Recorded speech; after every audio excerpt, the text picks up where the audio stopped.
30th December 1999 ఆఫ్ఘనిస్తాన్లోని Kandahar ఎయిర్పోర్ట్లో మన Indian airlines టెర్రరిస్టులు హైజాక్ చేసి జనాల్ని పందీలుగా ఉంచుకున్నారు. ఐఎస్ఐ వాళ్ళు ఇండియా దగ్గర ఉన్న 36 టెర్రరిస్టులను రిలీజ్ చేస్తే గానీ జనాల్ని వదలమనే దగ్గర నుండి కేవలం 3 రిలీజ్ చేస్తే చాలు అనే వరకు రావడం వల్ల minister of external affairs Devrat Kapoor and director intelligence bureau of India Ajay Sanyal జనాలకు ధైర్యం ఇవ్వడం కోసం ఫ్లైట్ లోకి వెళ్లి జనాలకు ధైర్యం చెప్తారు. బట్ జహూర్ మిస్త్రీ అనే ఒక టెర్రరిస్ట్ ఇండియాని కించపరచడం మాత్రమే కాకుండా బార్డర్ అవుతలే ఉంటాం, మీ దమ్మెంతుందో చూపించుకోండి, మమ్మల్ని ఏం పీక్కుంటారో పీక్కోండి. కానీ మనోడు ఒకడు పాకిస్తాన్లోకి వెళ్ళి అక్కడున్న గ్యాంగ్స్ ని ఇన్ఫిల్ట్రేట్ చేయడం అంటే అతనికి ఏమన్నా కావచ్చు, అదొక సూసైడ్ మిషన్, అందులోనూ టైం టేకింగ్ ప్రాసెస్ అని అప్పుడు ఆ మిషన్ కి గ్రీన్ సిగ్నల్ ఇవ్వరు. 13th December 2001 ఈసారి ఇండియన్ పార్లమెంటరీ మీద అటాక్ చేశారు. కాందహార్ లో హైజాక్ చేసిన టెర్రరిస్ట్ లో ఒకడు దీన్ని లీడ్ చేశాడు. కొంతమంది పోలీస్ ఆఫీసర్లను కూడా చంపేశారు. దొరికిపోయే టైంకి హ్యూమన్ బాంబ్స్ గా మారి వాళ్ళే పేల్చేసుకున్నారు. ఈ దెబ్బకి గవర్నమెంట్ షేక్ అయింది, సహనం కోల్పోయింది. అందుకే అజయ్ సానియాల్ ప్రపోజ్ చేసిన దురందర్ ఐడియాకి గ్రీన్ సిగ్నల్ ఇచ్చారు. ఇప్పుడు పీకాల్సిన సమయం వచ్చింది. పాకిస్తాన్ భవిష్యత్తు హిందుస్థాన్ నిర్ణయిస్తుంది.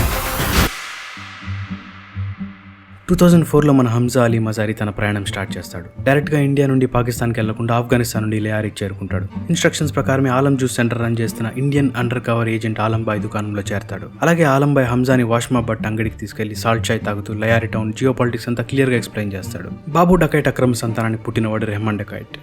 ఈ విషయం చిన్నప్పుడు రెహమాన్కి తెలియడం వల్ల తన సొంత అమ్మని చంపేసి అప్పటి నుండి బాబు డకైట్కి దూరంగా ఉండి తన సొంత సామ్రాజ్యం సృష్టించుకున్నాడు. తన కజిన్ ఉజైర్ బాలోస్తో కలిసి weapon smuggling, rummy club, kidnapping, రాజకీయ హత్యలు ఇలా అన్ని ఇల్లీగల్ పనులు చేస్తూ కరాచీ అండర్ వరల్డ్ కి క్రైమ్ లార్డ్ గా తయారయ్యాడు. వీళ్ళ గ్యాంగ్ లో ఇంకో 2 ట్రస్టెడ్ మెంబర్స్ డోంగా ఇంకా సియాహి. రెహమాన్ కి 2 కొడుకులు, నయీం బలోచ్ ఇంకా ఫైజల్.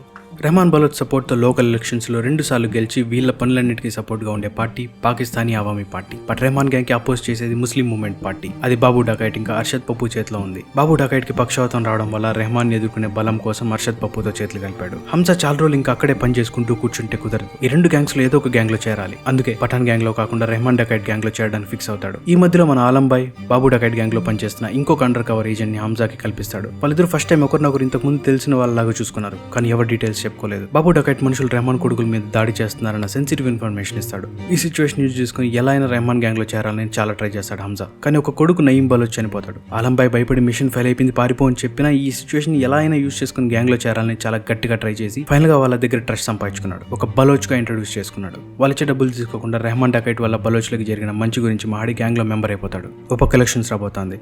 అందుకే PAP politician Jameel Rehman revenge plan చేయదని చెప్తాడు. ఎలక్షన్స్ అయ్యాక బాబు డకైట్ సంగతి తను చూసుకుంటానని చెప్తాడు. కాలం గడుస్తూ ఉంటుంది కానీ కొడుకు చనిపోయాడనే బాధ ఎక్కువ. రివెంజ్ తీసుకోవాలన్నా ఎలక్షన్స్ అయ్యేదాకా కావాలన్నా అని రెహమాన్ కి తెలియట్లేదు. అందుకే ఒకరోజు గ్యాంగ్ లో ఉన్న అందరూ ఒపీనియన్స్ అడుగుతాడు. అందరూ ఎలక్షన్స్ ఉన్నాయి, ఇప్పుడు మనం రివెంజ్ ప్లాన్ చేస్తే లోకల్ పార్టీ నుండి మనకు వచ్చే ఫండ్స్ నిలిచిపోతాయి, సపోర్ట్ ఉండదు, ఇంకో పక్క బాబు డకైట్ ఎక్కువ స్ట్రాంగ్ అయిపోతారు అని చెప్తారు. కానీ హంజా మాత్రం పక్క తీర్చుకుంటా. నీకేమైనా మైండ్ దొబ్బిందా చూడు. అదే రోజు బాబు డకైట్ మనుషుల్ని ఉజైర్ ఇంకా హంజా చంపేస్తే రెహమాన్ తన సొంత తండ్రి బాబు డకైట్ ని లేపేసి లయారికి ఒక గట్టి వార్నింగ్ ఇస్తాడు. 2007 పిఏపీ పార్టీ 3 లక్షల ఓట్ల మెజారిటీతో గెలుస్తుంది. రెహమాన్ ఫాలోయింగ్ జనాల్లో చాలా పెరిగిపోయింది. ఇంకా పార్టీ ఫంక్షన్ లో రెహమాన్ ని 2 మీట్ అవుతారు.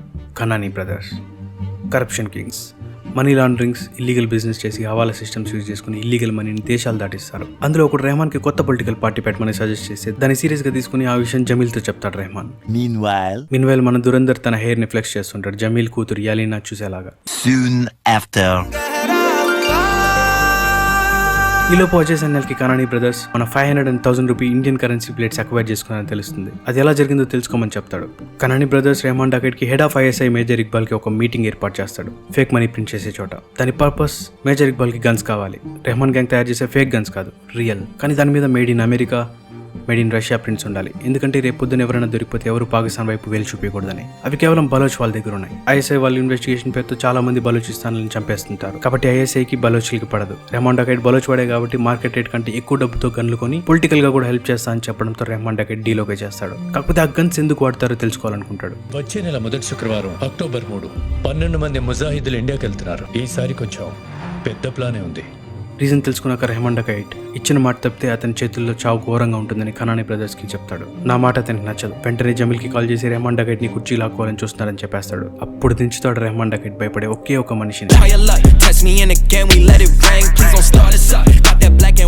ఎస్పీ చౌదరి అస్లాం. ఇతను ఒకప్పుడు లేఆరీకి ఎస్పీగా ఉండేవాడు. కానీ రెహమాన్ గ్రోయాక పొలిటికల్ ఇన్ఫ్లుయెన్స్ యూజ్ చేసి జమీలే ఎస్పీ అస్లాంని సస్పెండ్ చేసేలా చేశాడు. కానీ ఇప్పుడు జమీల్ ఎస్పీ అస్లాంకి రీపోస్టింగ్ ఇచ్చి లేఆరీని గ్యాంగ్స్టర్ ఫ్రీ సిటీ చేయమని చెప్తాడు. కానీ ఎస్పీ అస్లాం దానికి ఒప్పుకోవాలంటే కొన్ని రూల్స్ అండ్ రెగ్యులేషన్స్ ఒప్పుకుంటే నేను కరాఖండిగా చెప్పి రూల్స్ చెప్తాడు. ఏంటంటే సిటీలో పోలీసులందరూ రెహమాన్ దగ్గర లంచం తీసుకునే వాళ్ళే కాబట్టి ఒక స్పెషల్ టాస్క్ ఫోర్స్, ఆర్మీ నుండి ఫండింగ్, వెపన్స్, ఒక secret office and free hand. ఏం చేసినా ఎవరు ఇంటర్ఫియర్ అవ్వకూడదు, నాట్ ఈవెన్ జమీల్. అన్నిటికీ ఒప్పుకుంటాడు జమీల్.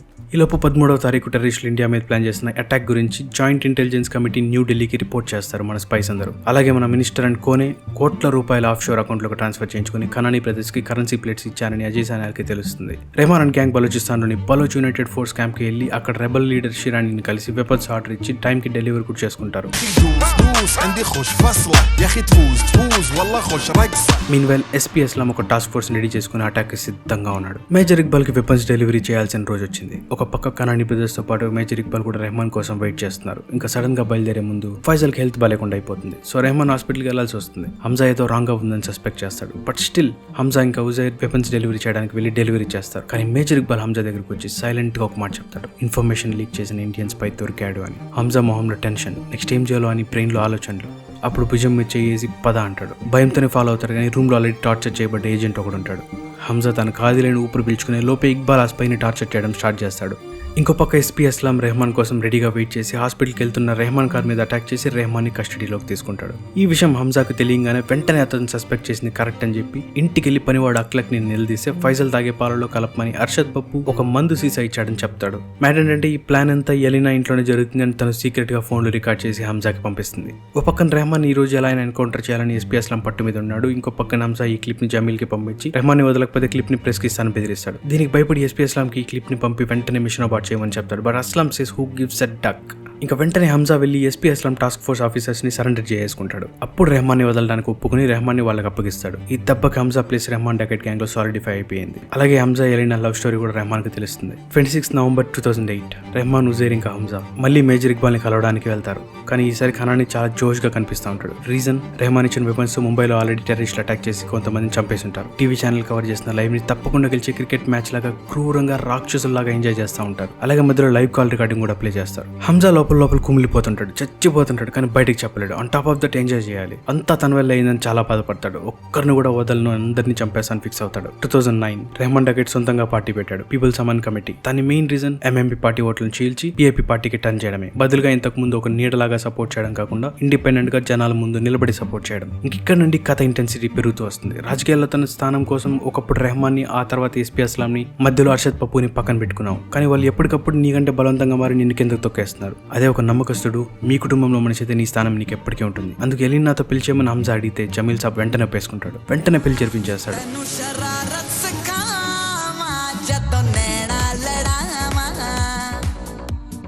ఇంకా హంజా పెళ్లిలో మొత్తం వీళ్ళందరూ ఒక చోటుకు చేరుతారు. అందరూ మంచిగా తాగి ఎంజాయ్ చేసేప్పుడు ఇక్బాల్ రెహమాన్ ని మళ్ళీ వెపన్స్ అడుగుతాడు. ఈసారి అమృత్సర్ లో August 15th ఒక అలజడి సృష్టించాలని ఆదేశాలు ఉన్నాయని చెప్తాడు. రెహమాన్ దానికి ఓకే చెప్పి ఉజైర్ ని డెలివరీ కోసం డేట్ చూడమంటాడు. ఆల్రెడీ మంచి మత్తులో ఉన్న ఉజైర్ బలోచ్ తన బుక్ ని కింద పడేసుకుంటాడు. ఈ ఛాన్స్ ని హంజా యూజ్ చేసుకుని already water pipe line inauguration ఉన్న డేట్ ని చెప్పి ఆ రోజు ఏం పనులు లేవు అంటాడు. రెహమాన్ August 9th ఫైనలైజ్ చేస్తాడు. మేజర్ ఇక్బాల్ అడిగిన సరుకు కోసం హంజా షిరానీని కలవడానికి వెళ్తాడు. కానీ అప్పటికే ఐఎస్ఐ వాళ్ళు బలోచ్ స్కూల్ పిల్లలు తాగే నీళ్ళలో విషం కలపడం వల్ల 63 మంది పిల్లలు చనిపోవడం తెలుసుకుని చాలా బాధపడతాడు.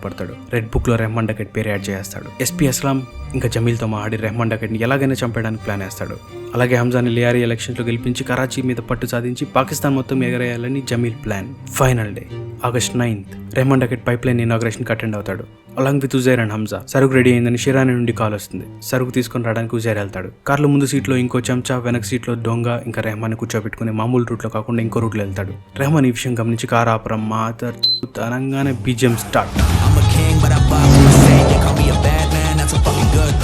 ఒక చేత్తో డ్రైవింగ్ చేసుకుంటూ రెండో చేత్తో ఒక్కొక్కరిని ఊర కుక్కల్ని కొట్టినట్టు కొట్టి కార్ని ఎట్లో అట్లా ఆల్మోస్ట్ టాస్క్ ఫోర్స్ దగ్గర తీసుకొచ్చేస్తాడు. ఇంకా రెహమాన్ ని పిచ్చి కుక్కని కొట్టినట్టు కొట్టి పడుకోబెడదాం అనుకునే లోపు ఎస్పీ అస్లాం రెహమాన్ మెడలో బుల్లెట్ దింపేస్తాడు. ఇంకా సేమ్ స్టార్టింగ్ లో ఎలా అయితే నయీం చనిపోయిన ఆ సిచ్యువేషన్ యూజ్ చేసుకుని రెహమాన్ గ్యాంగ్ లో చేరాడో, అలాగే కొన ఊపిరితో ఉన్న రెహమాన్ ఆటోలో ఎక్కించుకొని నీకేం కాదు బాయ్ అనుకుంటూ హాస్పిటల్ కి రాగానే రెహమాన్ అవుట్. ఇంకింటికి వెళ్ళి బుక్ ఓపెన్ చేస్తే దీని అమ్మ ఒక పెద్ద లిస్టు. అప్పుడు వస్తుందబ్బా ఫ్లాష్ బ్యాక్. అసలు what is operation Dhurandhar. India మీద దాడి చేసే పాకిస్తాన్ లోని గ్యాంగ్స్ ని ఇన్ఫిల్ట్రేట్ చేసి ఐఎస్ఐ ఎన్విరాన్మెంట్ ఇంటెల్ ఎప్పటికప్పుడు ఇండియన్ బ్యూరో తెలుసుకోవడానికి, ఉరి శిక్ష పడిన వాళ్ళకి, జీవిత ఖైదు కోసం ఎదురు చూస్తున్న వాళ్ళకి, జీవితంలో ఏం లక్ష్యం లేని వాళ్ళకి ఒక లక్ష్యం ఇచ్చి ట్రైన్ చేసి ఒక వార్ మిషన్ గా పంపించడమే. అలా 2002లో సెలెక్ట్ చేసిన ఒక క్రిమినలే జస్కిరాజ్ సింగ్ రంగి, ఏకే హంజా అలీ మజారీ.